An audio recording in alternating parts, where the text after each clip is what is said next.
오늘 우리가 속회공과 이제 32강가요? 은혜로 주신 구원이라는 제목으로 우리가 에베소서 2장 1절에서 10절 말씀을 가지고 함께 말씀을 나눠보려고 합니다. 우리 에베소서는 바울 사도가 쓴 서신인데 에베소 교회에게 보내는 편지죠. 전에도 다루었지만 이 바울 사도의 서신은 크게 세 부분으로 나눌 수 있다고 그랬어요. 일반 서신이 있고 옥중 서신이 있고 그 다음에 목회 서신이 있습니다. 이 에베소서는 빌립보서와 그 다음에 빌레몬서와 더불어서 옥중 서신으로 알려져 있죠. 그래서 로마 감옥에 있던 사도 바울이 에베소 교인들을 생각하면서 그들의 신앙을 더욱 동고하게 하고자 보낸 말씀이 바로 에베소서입니다. 오늘날 교회이자 성도들의 어떤 신앙 지침에 참으로 도전이 되는 중요한 말씀이 이 에베소에도 많이 담겨져 있죠. 에베소는 로마에 있어서 네 번째로 큰 도시였습니다. 그리고 아시아의 해안 도시로서 아데미 신전의 본 고장이 바로 에베소였습니다. 그래서 신전이 참으로 많았죠. 그래서 이 에베소의 주 경제 수입은 뭐였느냐? 바로 아데미 신전의 관광객과 순례객들을 통해서 돈을 많이 벌었던 도시가 바로 에베소였습니다.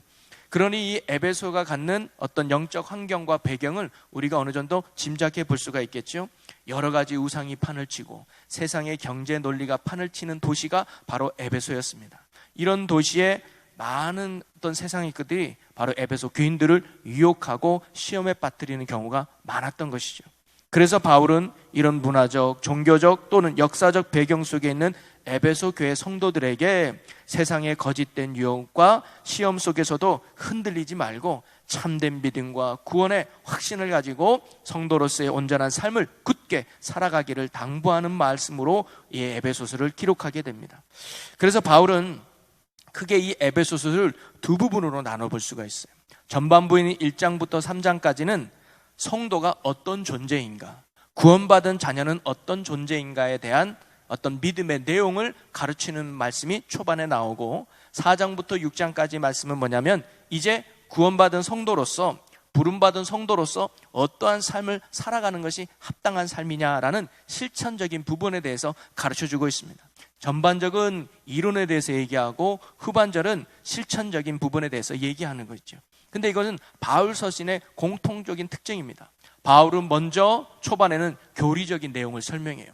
믿음이 뭐고 하나님이 누구고 예수가 누군지 믿음의 내용에 대해서 이야기한 후에 후반절에는 그와 믿음과 더불어서 구체적인 삶을 내용을 실천할 것을 늘 가르쳐 줍니다. 여러분, 건강한 신앙은 뭐냐면 바로 이와 같이 균형 잡힌 신앙이 건강한 신앙이라는 거죠. 나의 믿음의 내용과 내 삶의 실천이 균형 잡힌 것, 저는 이것이 참으로 건강한 신앙이라고 봅니다. 좀 더 구체적으로 가면 말씀과 기도의 균형이 잡힌 삶이죠. 기도 없는 말씀은 우리를 교만하게 하고 말씀 없는 기도를 우리를 맹목적인 신앙으로 만듭니다. 말씀과 기도라고 하는 이 균형 잡힌 신앙을 가지고 할 때 우리는 하나님이 원하는 거룩한 믿음으로 다듬어지는 것이죠. 또 보면 하나님의 사랑과 이웃 사랑이라는 균형 잡힌 사랑을 실천해야 됩니다. 어떤 성도님들 보면 하나님은 정말로 사랑하는 것 같아요. 그런데 성도와의 관계가 영 아닌 사람이 있어요. 여러분 주변에도 혹시 그런 사람 보이죠? 참 기도는 열심히 하는 것 같아요. 예배는 빠지지 않는 것 같아요. 주님을 위해서 뭐 한다 그러면 참 열심히 해요. 그런데 성도들과의 좋은 관계를 맺지 못해요. 사람에게 쉽게 상처 주기도 하고 쉽게 정죄하기도 하면서 사랑과의 교제를 갖지 못하는 이런 분도 있습니다. 또 어떤 분은 사람과의 관계는 너무 좋은데 하나님의 관계가 영 빵점인 사람이 있어요. 뭐 이렇게 놀러 가는 건 너무 잘해요. 그래서 뭐 친하게 지내고 막 사람들에게 분위기는 잘 띄우는데 이거 영 믿음의 길은 걷지를 않네요. 여러분, 건강한 신앙은 바로 하나님의 사랑과 이웃 사랑의 균형 잡힌 것, 이것이 건강한 신앙이라고 저는 생각이 듭니다. 그리고 바로 바울이 고백했던 믿음과 실천의 균형, 즉 우리가 하나님의 자녀라는 확신을 가진다면 하나님의 자녀답게 구체적인 삶을 살아야 된다는 거예요. 내가 성도로 부름받았다는 확신과 믿음의 확신이 있다면 이제 성도의 합당한 삶을 살아가는 삶을 살아야 된다는 것이 바울의 늘 공통된 가르침이었습니다. 오늘도 저와 여러분이 바로 이 믿음의 내용만 가지고 있는 것이 아니라 삶의 실천도 균형을 잡혀서 건강한 신앙으로 살아갈 수 있는 우리 모두가 되기를 주님의 이름으로 간절히 축원합니다. 자, 오늘 본문 속으로 들어가 보면 오늘 우리가 읽은 본문 2장에서 2장 1절부터 10절 말씀을 읽었는데 1장과 3장까지의 핵심 내용이 바로 오늘 우리가 읽은 본문 말씀의 내용이라고 할 수가 있습니다. 즉 성도는 어떤 존재인가, 어떤 성도의 정체성에 대해서 이야기해주고 있죠. 이것이 어떻게 보면 바울이 말하려고 하는 교리적인 핵심입니다. 이는 곧 기독교의 중심 진리가 되는 구원의 문제를 다루고 있는 것이죠. 한마디로 성도는 어떤 사람이냐? 구원받은 자가 성도라는 거예요. 그리스도인의 가장 큰 가치와 핵심은 어디 있느냐? 기도 응답 받은 데 있는 것도 아니고 크게 쓰임 받은 데도 있는 것도 아니고 어떤 직분을 받았느냐 있는 것이 아니라 그리스도인의 최고의 가치와 핵심은 바로 구원받은 데 있습니다. 구원받았다는 것이 그리스도의 가장 중요한 삶의 내용이 되어야 된다는 것이죠. 그러면 구원받았다는 것은 뭐냐? 성경에는 여러 가지 표현으로 나옵니다. 거듭났다, 다시 태어났다, 다시 살아났다, 이런 의미가 바로 구원받았다는 의미지요. 그러기에 우리가 구원받고 거듭났다고 하면 우리 가운데는 세 가지의 변화가 있습니다. 구원받은 사람은 세 가지의 변화가 있는데 그 첫째는 뭐냐면 신분의 변화예요. 우리의 신분이 달라졌어요. 뭐로 달라졌느냐? 죄인에서 의인으로 달라진 거예요. 그리고 마귀의 자녀에서 이제는 거룩하신 하나님의 자녀로 우리의 신분이 변화된 거예요. 이게 구원받은 성도의 변화죠. 두 번째는 어떤 변화가 있냐면 위치의 변화가 있습니다. 내가 있었던 자리가 달라졌어요. 전에는 사망의 자리에 있던 내가 이제는 뭐냐? 생명의 자리로 옮겨졌어요. 전에는 지옥을 향해 가려는 내가 이제는 천국의 자리로 옮겨진 거예요. 그것이 구원받은 성도의 변화죠. 그리고 마지막 세 번째는 뭐냐면 본성의 변화입니다. 전에는 죄를 추구하고 죄를 쫓아 달던 우리의 삶이 이제는 구원받았다면 누구를 쫓아가는 거예요? 의를 쫓아가는 거예요. 하나님의 선하심을 쫓아가는 모습으로 본성이 바뀐 것, 이것이 바로 구원받은 성도의 변화요 모습이라고 하는 것이죠. 한마디로 구원받았다는 것은 지식의 정보를 획득한 게 아니라 내 삶의 변화를 의미하고 있습니다. 내 존재의 변화를 말하고 있는 것이죠. 자, 그리고 이러한 구원은 그럼 우리가 어떻게 받게 되었을까? 그것을 오늘 본문 말씀이 바울이 에베소 교인들에게 이야기하고 있는 것입니다. 오늘 말씀의 핵심, 즉 우리가 어떻게 구원받았는가, 그 한마디로 핵심을 말하면 전적인 하나님의 은혜로 구원받았다라고 말씀해주고 있죠. 왜냐하면 인간은 절대 자신의 힘과 자신의 노력이나 또는 자신의 행위로는 구원을 얻을 수도 또는 구원을 받을 수도 그리고 구원을 누릴 수도 없는 절대 무능한 존재가 바로 죄인된 우리 인간이기 때문입니다. 그래서 구원을 얻기 위해 사람이 할 수 있는 것은 아무것도 없습니다. 그러기에 모든 구원을 위해서 하나님이 다 이루신 것이죠. 그래서 바울은 하나님의 은혜로 구원받았다라고 우리에게 말하고 있는 것이죠. 우리가 온전한 그리스도인으로 살아가고 참된 구원받은 성도로 살아감에 있어서 가장 기본이 되고 중요한 신앙의 가치와 깨달음이 뭐냐? 믿음의 내용이 뭐냐? 그것은 바로 하나님의 전적인 은혜로 말미암아 내가 구원받았다로 하는 믿음의 확신입니다. 이것이 정말 중요한 신앙의 가치요 중심이라는 것이죠. 이러한 구원의 확신과 놀라운 은혜를 깨달을 때 우리는 성도로서의 온전한 믿음의 삶을 살아갈 수 있는 것이죠. 그래서 바울은 에베소 교인들에게 말하는 것입니다. 먼저 너희가 어떻게 구원받았는지를 잊지 말아라. 네가 어떻게 하나님의 자녀로 부름받았다는 사실을 잊지 말아라. 네가 어떻게 성도로 부름받았는지를 결코 잊으면 안 된다. 그러면서 어떻게 구원받았느냐? 하나님의 전적인 은혜로 말미암아 구원받았다는 것을 절대로 잊지 말아라. 이 믿음에 확고히 설 때 너희는 성도로서 온전한 삶을 살아갈 수 있을 것이다 라고 말하고 있는 것이죠.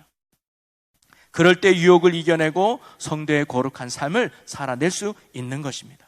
오늘 우리도 성도가 되어 믿음의 거룩한 삶을 살아갈 때 절대 잊지 말고 굳게 붙들어야 될 믿음의 확신과 내용이 뭐냐? 그것은 바로 구원에 대한 감격과 은혜인 것입니다.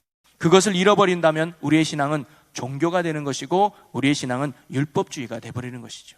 모든 신앙의 근거 바로 은혜와 사랑, 거기서부터 우리의 신앙은 정말로 제대로 출발할 수 있는 것이죠.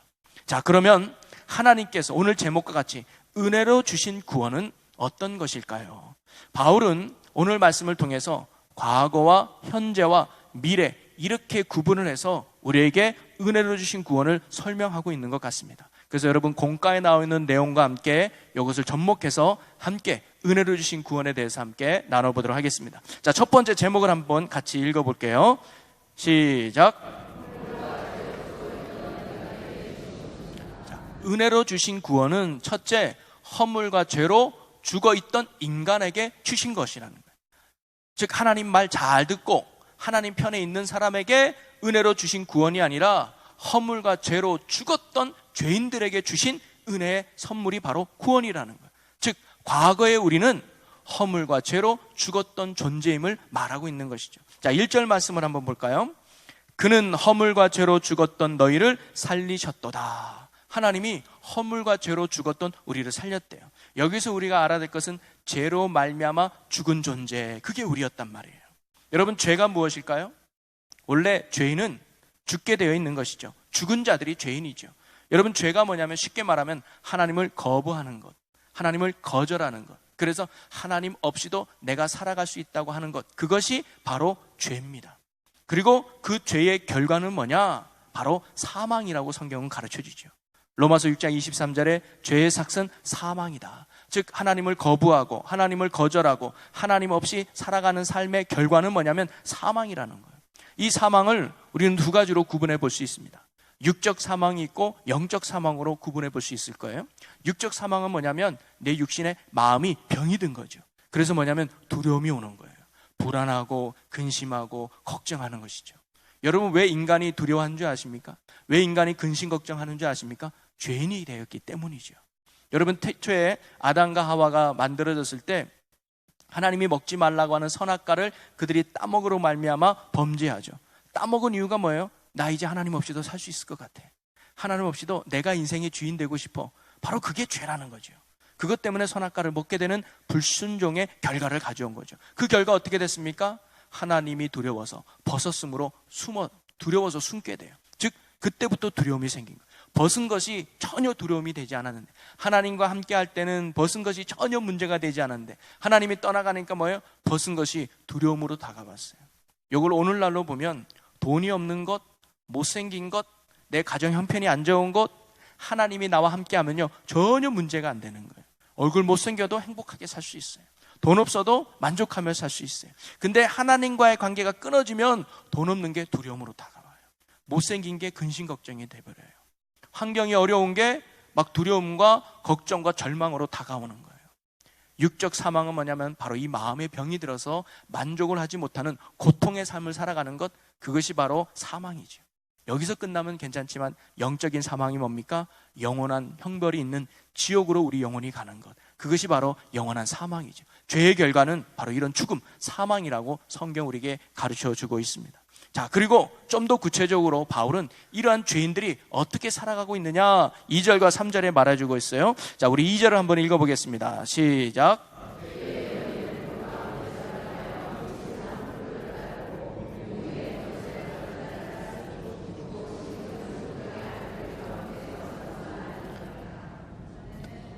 아, 2절만 한번 읽어보시죠. 너희가 하나님을 버리고 뭐예요? 이 세상 풍조를 따랐다라는 거예요. 죄인의 특징은 이 세상 풍조를 따르는 거예요. 여기 이 세상 풍조는 뭐냐면 세상은 세대를 말해요. 그때그때마다 다르잖아요. 쉽게 말하면 하나님의 말씀을 따르는 게 아니라 세상의 분위기, 세상의 유행, 세상의 논리, 세상의 방법, 이런 걸 따른다는 거예요.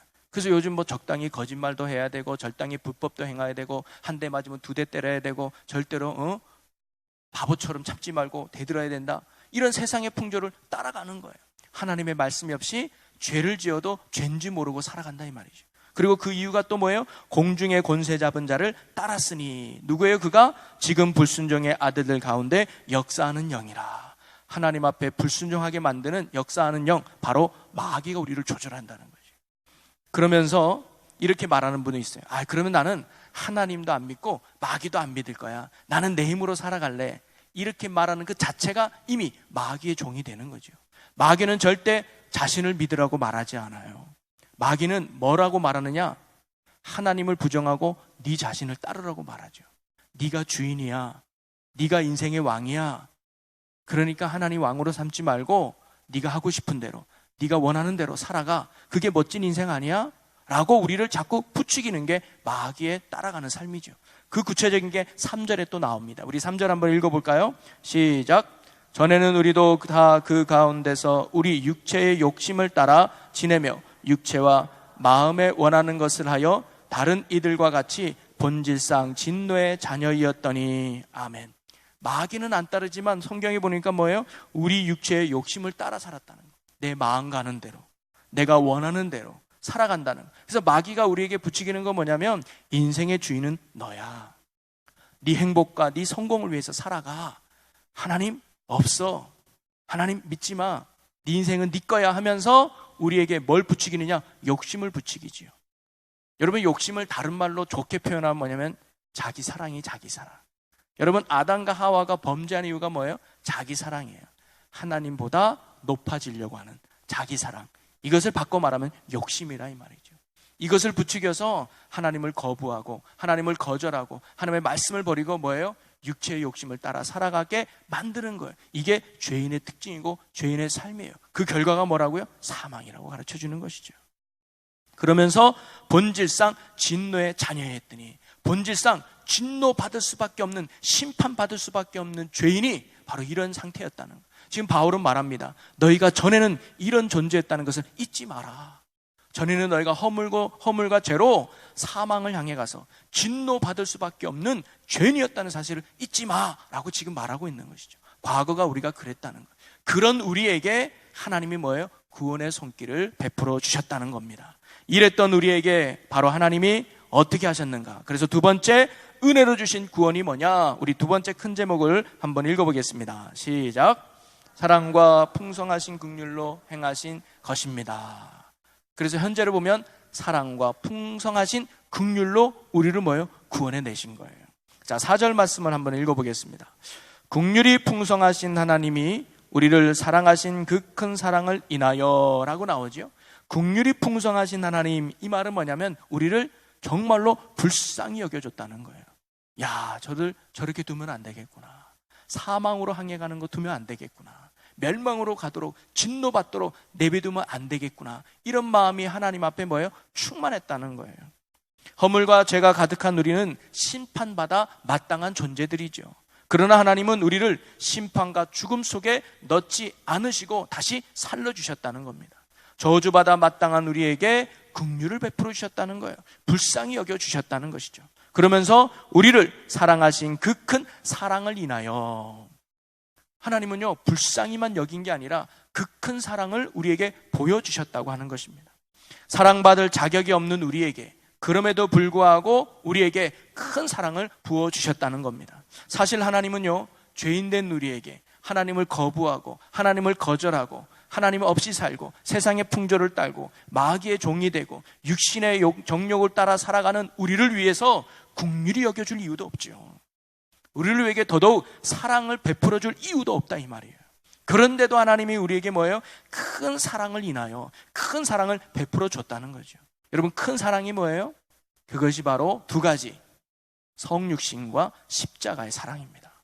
여러분, 성육신이 뭐냐면 하나님이 인간의 몸으로 이 땅에 오신 거예요. 육신의 몸을 가지고 철저하게 인간으로 오신 거죠.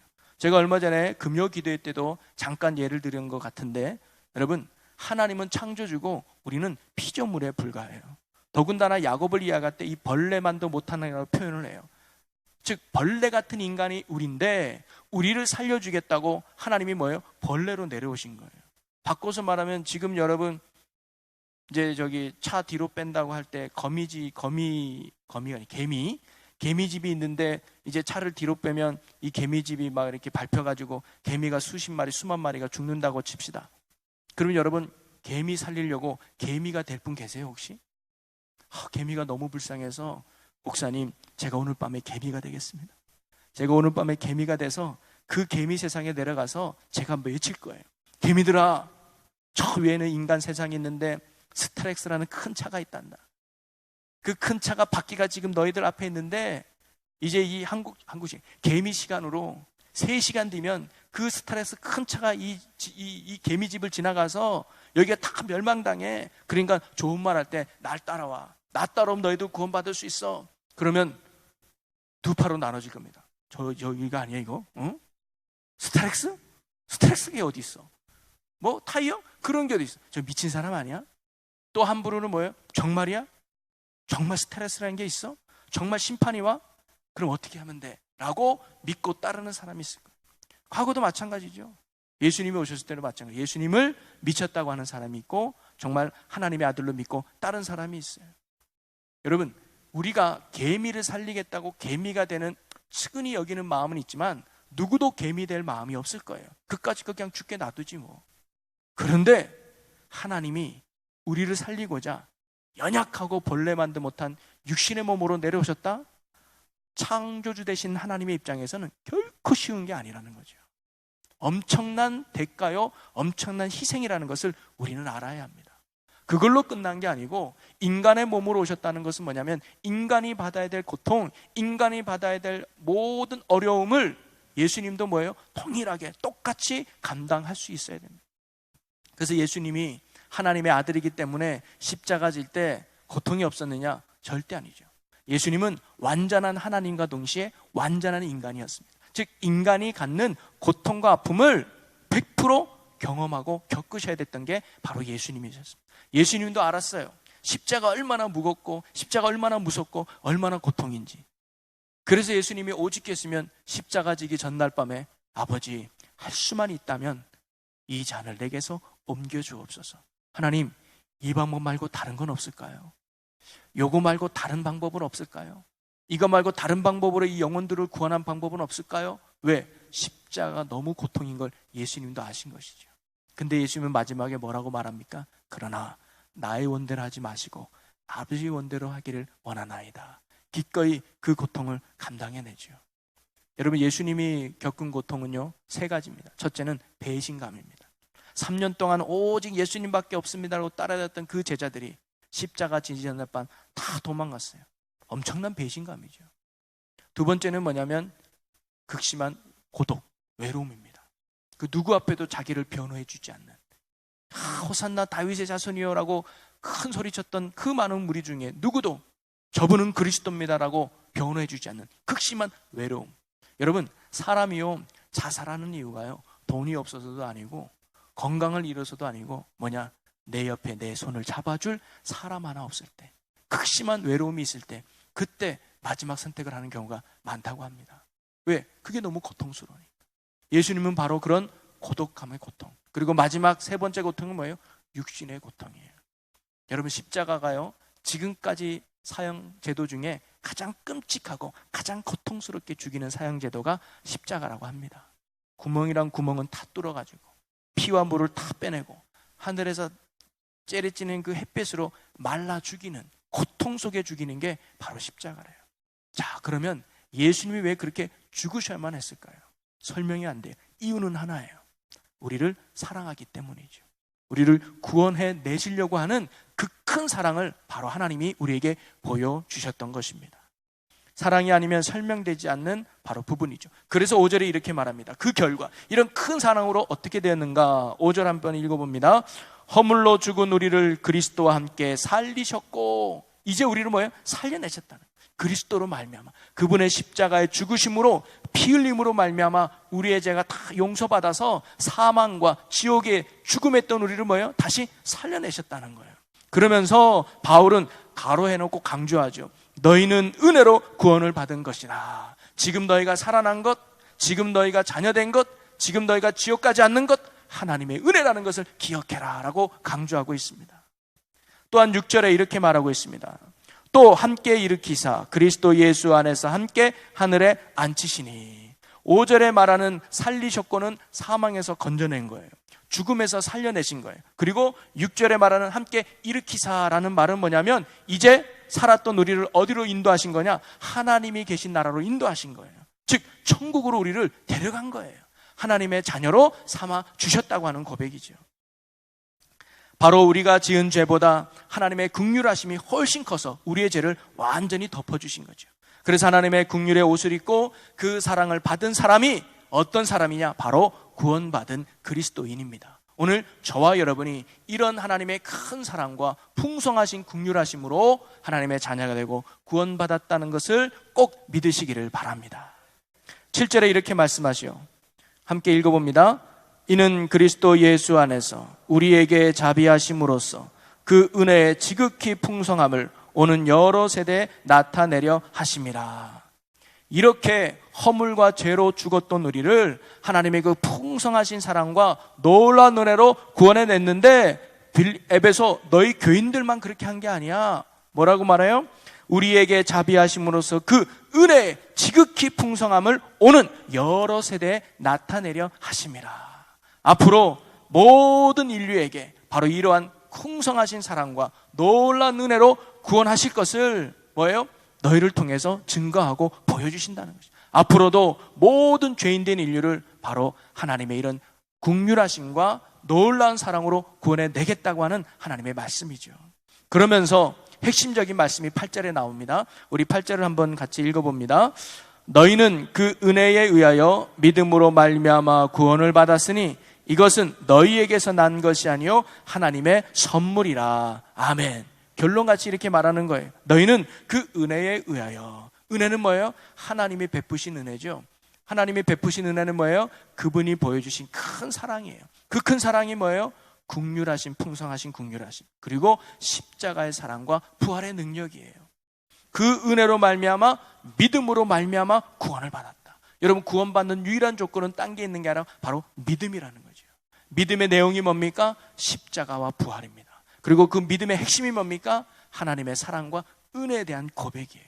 이런 믿음이 있는 자에게 하나님이 구원을 베푼다는 거죠. 그러면서 이렇게 말합니다. 이것은, 즉 구원은 너희에게서 난 것이 아니요 네 힘으로, 내 노력으로 또는 내 행위로 구원을 얻고 죄 용서받고 지옥에서 건져 천국 백성이 된 게 아니라 하나님의 선물이라.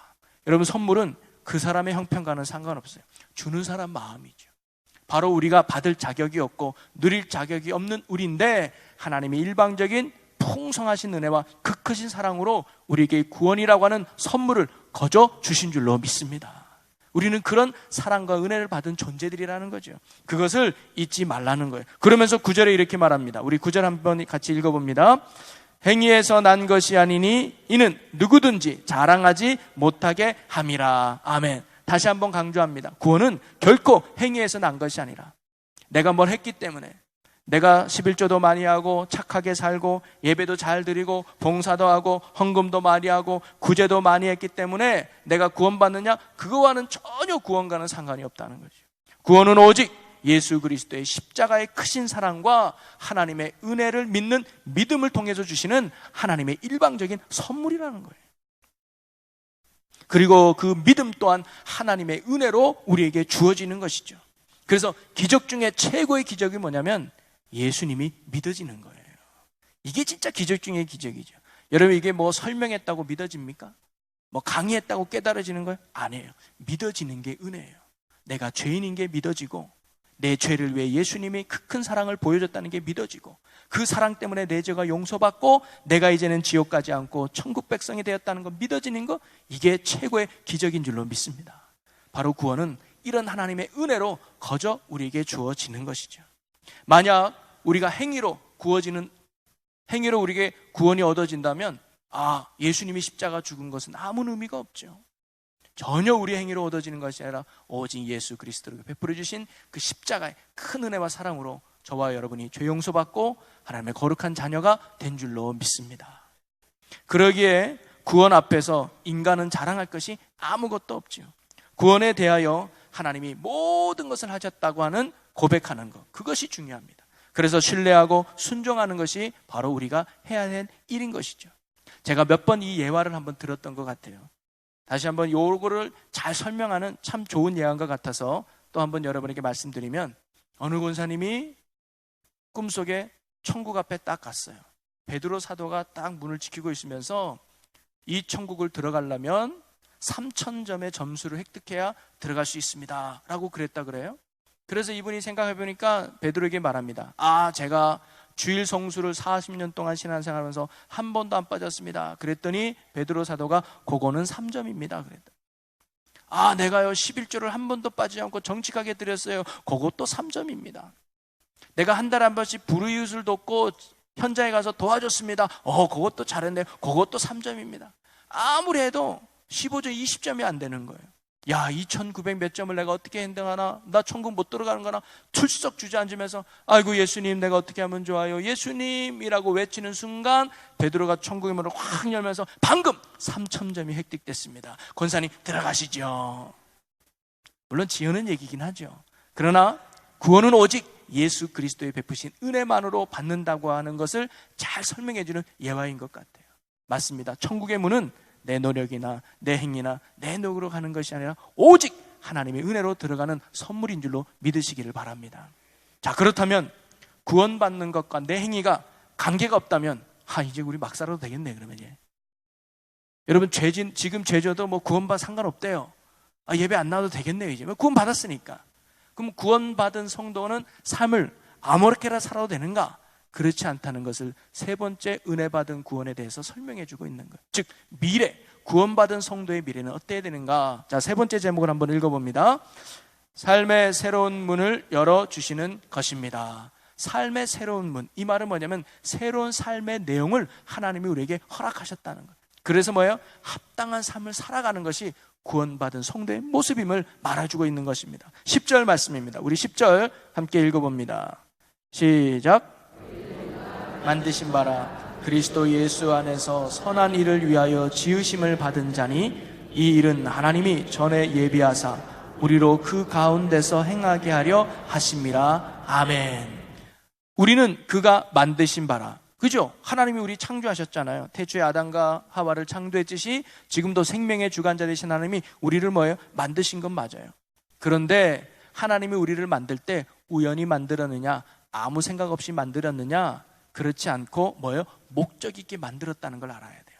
여러분, 이 세상에 어떤 물건도 우연히 만들어진 건 없죠. 다 필요해서, 다 쓸모 있어서 만들어낸 거죠. 제가 들고 있는 마이크나 여기 앞에 있는 강대상 다 필요해서, 모양은 다르고 형태는 다르지만 다 목적 있게 만들었다는 거. 여러분, 하나님이 우리를 만든 것도 마찬가지예요. 아담과 하와를 만든 것부터 시작해서 오늘날 저와 여러분에게 생명을 주고 만든 이유도 있다는 거죠. 그런데 그 목적이 죄로 말미암아 망가졌던 거예요. 죄로 말미암아 잃어버렸던 것이죠. 그런데 그 목적을 다시 예수 그리스도를 통해서 회복시켜 준 거예요. 여러분, 옛날에 제가 어렸을 때 저희 집에 아주 오래된 선풍기가 한 대 있었습니다. 근데 고장이 나가지고 창고에 처박아 놨었죠. 그러니까 먼지가 많이 앉아 있었어요. 그런데 어느 날 그런 분들 있잖아요. 고장난 선풍기 고장난 선풍기 이렇게 분이 있었어요. 이렇게 수리공이. 그러니까 올커니하고 그 냉장고란다. 그 선풍기를 갖다 이렇게 맞췄더니 쿵짱짱짱 쿵짱 하더니만 이거 잘 돌아가요. 깨끗하게 고쳐졌어요. 여러분, 그 선풍기를 깨끗하게 고친 목적과 이유가 뭘까요? 장식용으로 이거 새로 고친 선풍기야. 우리 선반에 잘 올려놓고 우리 구경하자. 그런 사람은 병원에 가봐야 되겠죠. 선풍기를 깨끗이 고친 이유가 뭐예요? 여름에 시원하게 하라고. 더운 여름에 시원한 바람을 일으키라고 선풍기를 깨끗하게 고친 거 아니에요? 여러분, 우리도 마찬가지예요. 하나님이 왜 우리를 구원해 주셨을까요? 하나님이 왜 우리를 자녀 삼아 주셨을까요? 하나님이 왜 우리를 천국 백성 삼아 주셨을까요? 한마디로 말하면 죄로 말미암아 망가졌던 우리를 다시금 예수 그리스도의 십자가의 은혜와 구원으로 회복시켜 주신 목적이 있단 말이죠. 그게 뭘까요? 오늘 말씀해 보니까 선한 일을 하라고. 오늘 그러죠. 그리스도 예수 안에서 선한 일을 위하여 지으심을 받은 자니 이 일은 하나님이 전에 예비하사 우리로 그 가운데 행하게 하려 하심이니라. 이미 창조 때부터 우리를 만든 목적은 우리를 통해 선한 일을 하게 하시려고 만들었는데 우리가 죄로 말미암아 그 기능을 잃어버렸던 거예요. 그런데 다시 예수 그리스도의 큰 은혜와 놀라운 사랑으로 말미암아 우리를 구원해 내셔서 다시 하나님과의 관계가 회복되어져서 우리의 인생의 목적을 다시금 깨달은 것이죠. 할렐루야. 우리가 살아가야 될 방향이 여기 있습니다. 여러분, 그러면 우리가 해야 될 선한 일이 무엇일까요? 딴 게 아니에요. 전 두 가지라고 생각해요. 첫째는 뭐냐면 하나님의 살아계심을 경험하는 게 선한 일이에요.